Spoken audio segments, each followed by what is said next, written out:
¿Qué tal? ¿Cómo están, chicos? Muy buenas. Preocupados por la cuarentena en casa. Mientras usted está en casa con su familia, nosotros hacemos el curso de Historia del Perú, tercero y cuarto de secundaria, con un tema muy interesante: el origen y la evolución del hombre. Un tema que en clase lo hemos discutido y que hasta el día de hoy en las universidades, en las grandes discusiones, se sigue discutiendo y nadie da su brazo a torcer. Veamos en primer lugar la teoría creacionista, que es una de las primeras. Esta teoría, también llamada monogenista, es sostenida por la religión. Ostenta que el hombre y los seres vivos fueron creados por un ser supremo, todopoderoso y divino, llamado Jehová, y en muchas religiones conocido como Yahvé, o también como Elohim. Veamos a lo largo de la historia cómo fue el desarrollo de esta teoría. En la Edad Antigua, sus grandes defensores fueron los hebreos o israelitas. En la Edad Media fue la mejor época y sus grandes defensores son Santo Tomás de Aquino y San Agustín de Hipona. En la Edad Moderna, los reyes católicos de España fueron sus mejores representantes. En la Edad Contemporánea llega la mayor crisis porque hace su aparición la teoría evolucionista, pero no deja de ser una interesante propuesta que hasta el día de hoy tiene adeptos. Según la mitología china, fue la diosa Nuwa quien creó cientos de humanos, moldeándolos con arcilla. Los que hizo con cuidado fueron los nobles, y los que hizo al aventón, todos los demás. En una isla del Pacífico Sur, creen que el padre de todos fue Batea, que se formó cuando una diosa se desprendió un trozo de su costado derecho. Las religiones judía y cristiana dicen que la que nació de un costado fue Eva, la primera mujer, sacada del primer hombre, Adán. Es interesante saber lo que cuentan estas culturas que crearon estas historias hace mucho tiempo. Veamos la teoría evolucionista, que es el segundo o la segunda teoría en importancia, sostenida por Jean-Baptiste Lamarck, Alfred Russel Wallace y Charles Darwin, que es el máximo representante. Esta teoría afirma que la naturaleza y todo lo que existe en ella es producto de un proceso evolutivo y de transformación, y donde la cuna de la humanidad es el continente africano. Veamos el proceso de hominización, y cuya definición es como sigue. ¿Qué es la hominización? Es un proceso por el cual surge el hombre en la superficie, producto de la evolución a través de millones y millones de años. Esta hominización se inicia en el continente africano y que el ambiente lo obligó a erguirse sobre sus miembros inferiores y que con los años fue cambiando de posición y de definición. Características.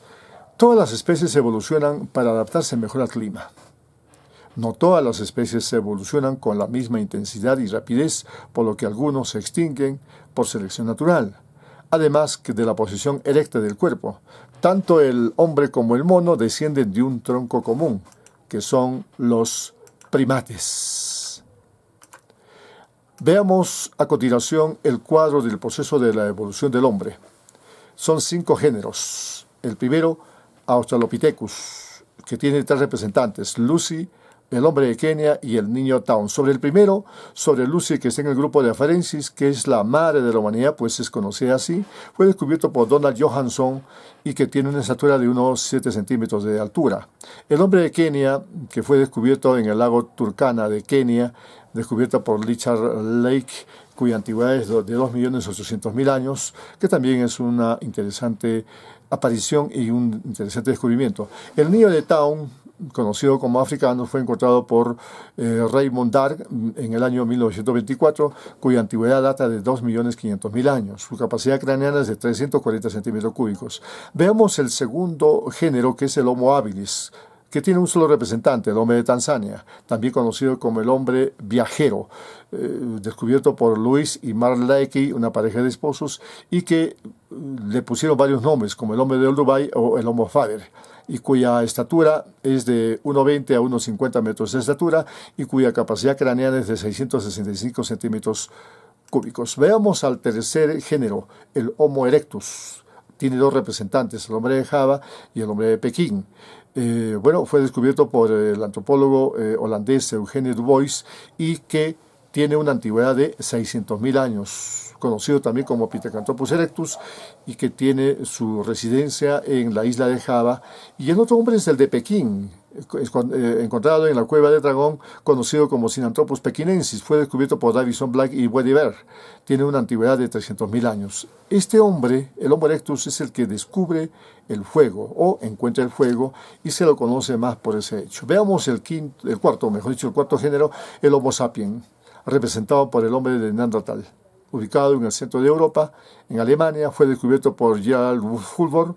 Es parecido al hombre actual, y su origen data de hace 150.000 a 50.000 años atrás, y probablemente apareció en el Paleolítico Medio. Tenemos el quinto grupo, el quinto género, que es el Homo sapiens sapiens, representado por el hombre de Cro-Magnon, que fue encontrado en Dordoña y que su descubridor es Louis Lardet, y cuya estatura es de 1,87 y cuya capacidad craneana es de 1.600 centímetros cúbicos. Apareció en el Paleolítico Superior y es el hombre actual. Hace 7 millones de años se separan nuestros ancestros de los chimpancés.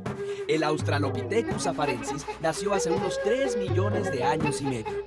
Al parecer, fue el primero de nuestros mayores que caminaba parado. Mira las huellas que dejaba. ¿Se parecen a las tuyas? Esta es Lucy, una Australopithecus que se ha reconstruido a partir de restos encontrados en Etiopía, África. Los descendientes de Lucy eran muy bajitos y debían vérselas con los temibles dinofénids. De los australopithecos surgieron los primeros Homo, parientes directos de los humanos y del Homo habilis y el Homo erectus. En esta época, hace como 2,5 millones de años, se empiezan a usar las primeras herramientas. El Homo erectus, aunque con un cerebro un poco más chico, ya parecía humano. Hace 600.000 años apareció el Homo heidelbergensis, de cerebro casi como el nuestro y antecesor común del Neandertal y el Homo sapiens. Los neandertales eran grandes, de narices anchas, y algunos eran pelirrojos. Convivieron con los Cro-Magnon, humanos antiguos, en Europa, y desaparecieron hace 25.000 años, casi seguro mezclándose con ellos. Los Homo sapiens surgieron hace como 150.000 años.